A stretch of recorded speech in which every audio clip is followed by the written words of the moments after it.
Hello guys, welcome back. Last time we added the subscribe method and the hits method to the blog API.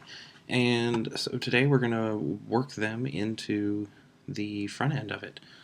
We're going to open up our IDE.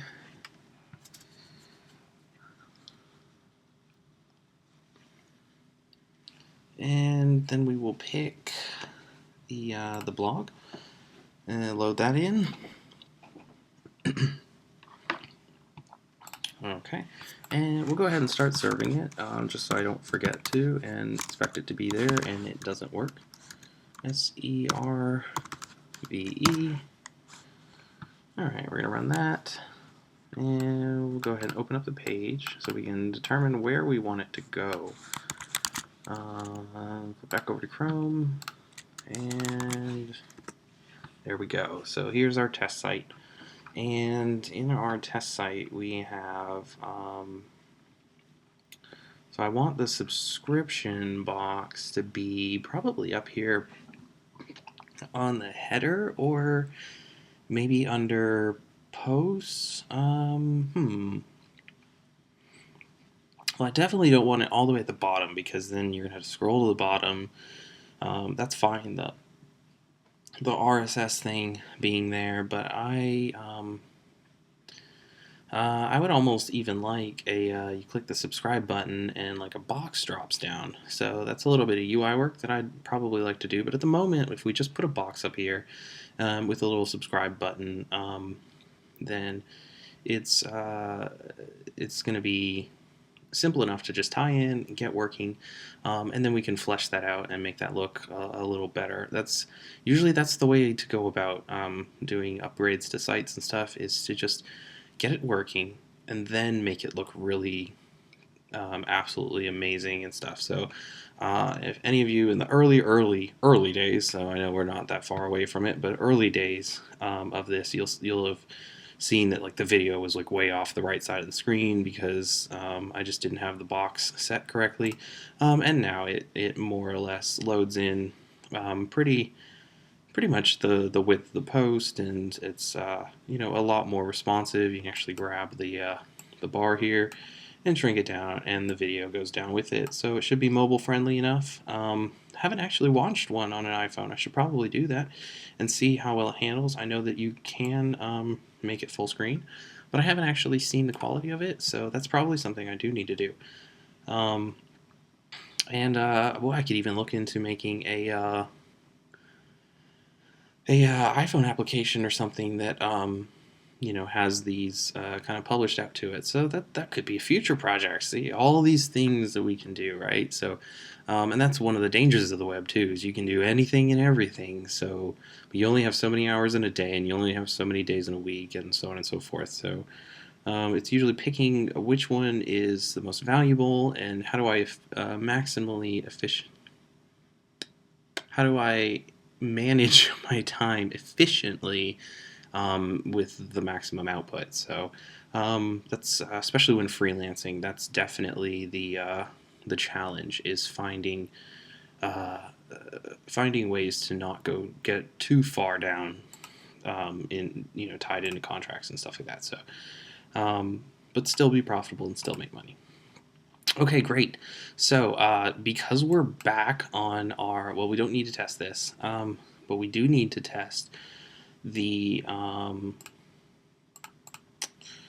well, step number one is we want those hits to show up on that front page, right? So, well, let me actually pull in changes. I forgot to do that. I just wanted to make sure that I have everything, all the pieces that I need, all the pieces of the puzzle. So we will get pull origin. Oh, well, we're still on branch hits, right? And we merged that in. So we're going to get checkout. Yeah, master. All right, and then we can get branch negative capital D, and we'll do hits, and that should remove our branch that we no longer need. So just a little bit of maintenance. Get checkout minus B And we're going to call this one, we'll do this all in one branch, so we'll call it subscribe, right? Subscribe. All right, so now we're on the subscribe branch. Oh, but I did forget to, we do want to pull down stuff to the master, right? So git pull origin master. And because I created that branch before I had the changes, I want to git check out subscribe, and then git merge master, which will pull master into the subscribe. So now our subscribe should be fully updated, and we can run our server again. Okay, so we go back here, refresh, and we're more up to date. We now have some of the features that were put in that are going on. As you can see, we're actually getting hit counts correctly now. And as a side effect, since I'm using the API, these hit counts are actually, in fact, coming from or going to production. So I don't want to visit this page too much, or it'll throw some of these hit counts off. But they're there. Okay, so now we want to tie in our stuff. So we need to find the layout for this. And to find the layout, I believe the layout is in...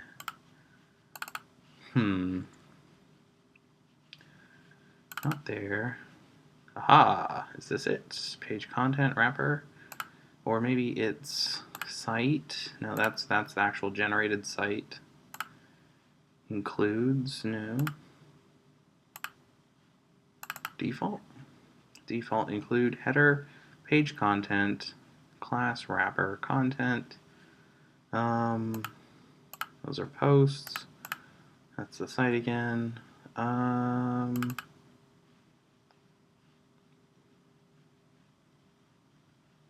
Content. This is our post. What's page?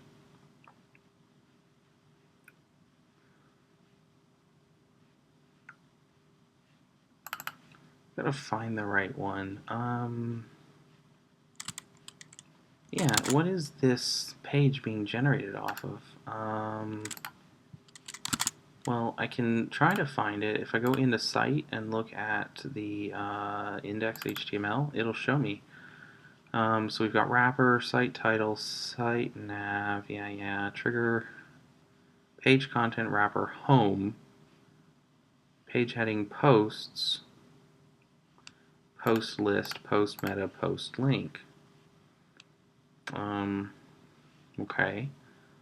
How does that help us in the sense of the layout pages? So this, we definitely saw this.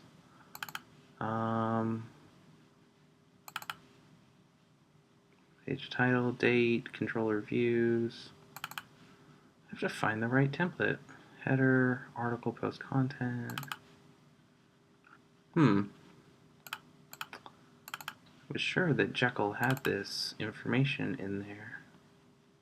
For page, insight.pages,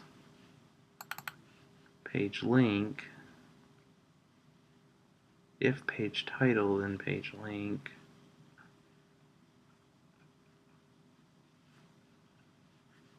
It's not going to be the footer.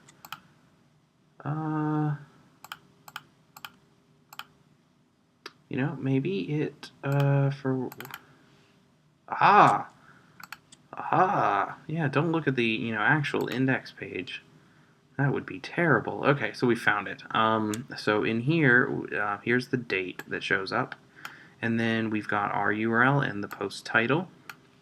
And then we have the post description under here. So what I'd like to do is just below the post title, I'm going to put a small, which actually, I think I want this. Yeah, I want this to kind of look, how does the date look on here? Yeah, kind of the same text is more or less what I'm looking for. So we'll do that, right? So we can copy this, paste that over here, line this up a little bit. So, nope, can't do that apparently. Okay, and then instead of doing that in here, we're gonna pull in our post controller. So we'll do ng controller equals what was it, post controller as controller, because post is kind of taken. It's not, since they're using a different bracket syntax, it would be okay, but I just don't want to conflict. So we'll just call it controller, and then we should be able to do well, the one thing though is that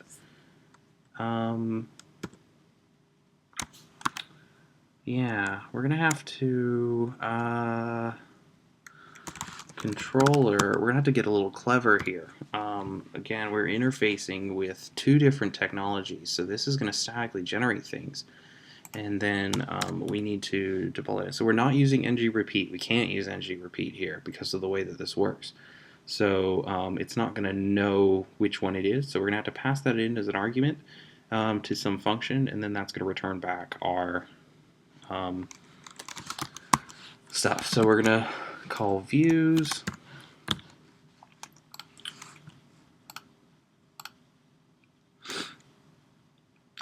And then we need to pass in our argument.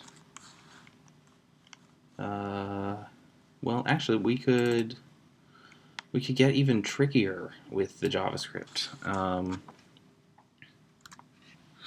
And we will do we'll do views, and then we're going to use the array syntax that's in JavaScript as a string in order to give us our page dot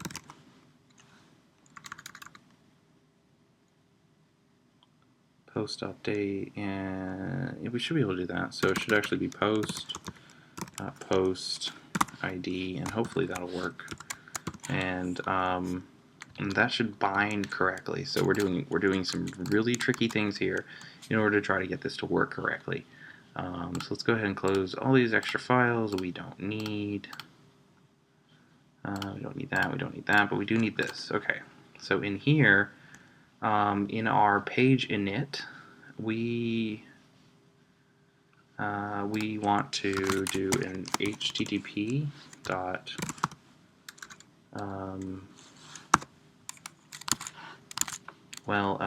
we want to tell Angular that, hey, this is this page, can you please run this function? So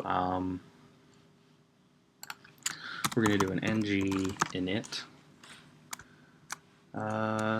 equal to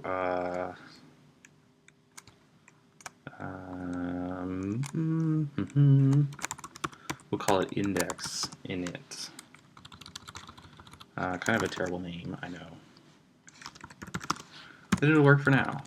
Again, we're not trying to get too complex. We're just trying to get things to work. So if we call that, so not in the page init, because that will be for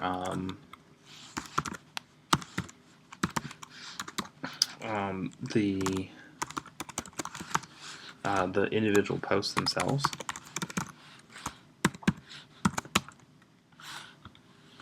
But this one will be for everything, or for the index page. So, but we also do need to do,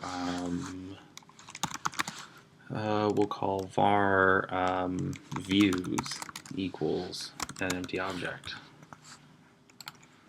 So then we will call http.post, and we'll pass in our URL that this all runs off of, which currently is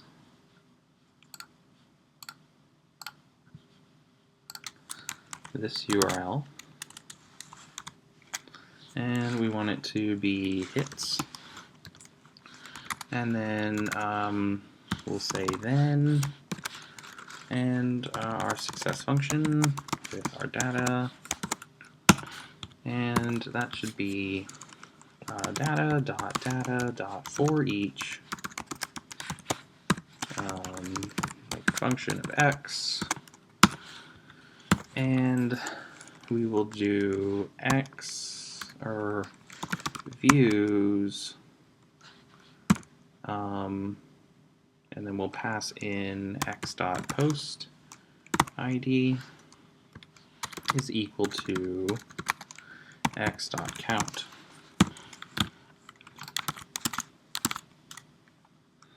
Okay, so that should init the page with the right items for here, hopefully, and then in here we want to say views. Save that and flip back, close that out, refresh the page, and did we get any errors or did it just not work?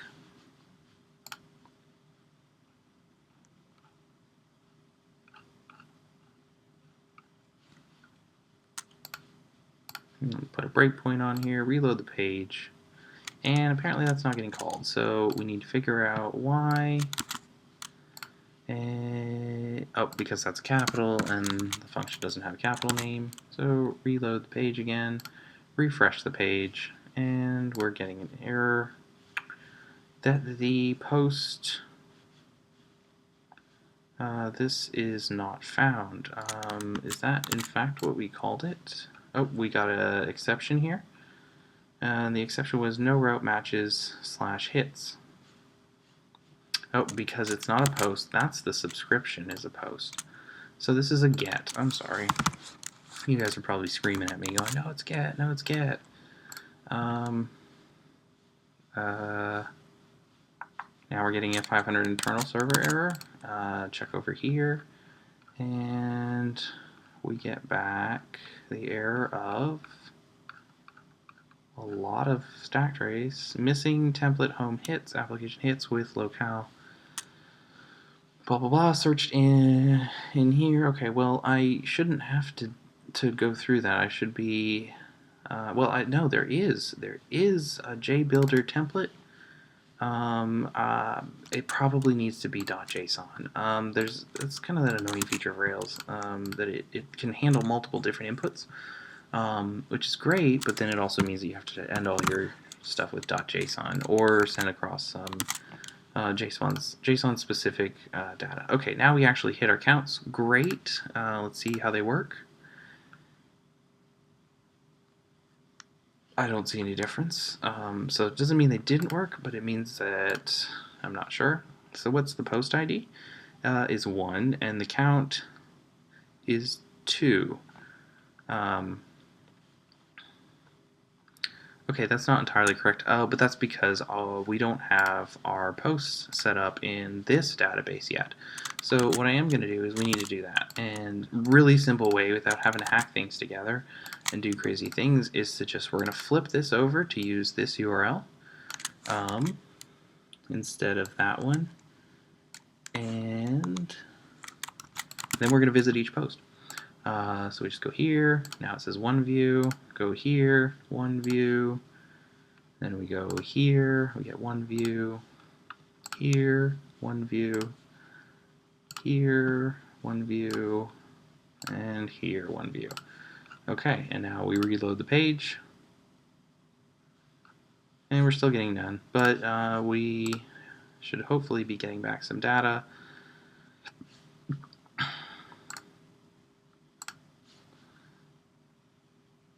Okay, we're getting that one, and that one, and that one,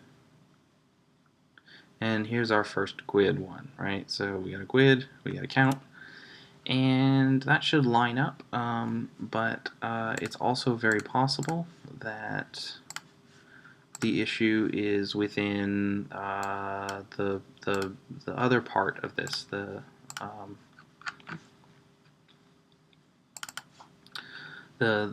blog part not actually, or the Angular part not getting the content that it needs to properly pull it in. Nope, it is here. See, we're actually getting this correctly. That's good. So it could also be the model binding isn't working correctly. That's of course very possible. Views. Oh, we're not putting it on self. We're just we just created a random variable and it holds the information, but it doesn't actually display the information to, or pipe the information out to the yeah, to the page. So we refresh, and now we get one view each. Okay, awesome. We refresh this page, it comes to 2, and now it's 2 over here. Perfect. We're starting to actually get a little bit of what we want. There's a little bit of UI work that I'd like to be done. Kind of move this up, or maybe put this beside the date or something like that. But again, this is functional. This is working, and I'm happy enough for that. Okay. Good. So we got some good work in, and next time we'll be adding the subscribe box in.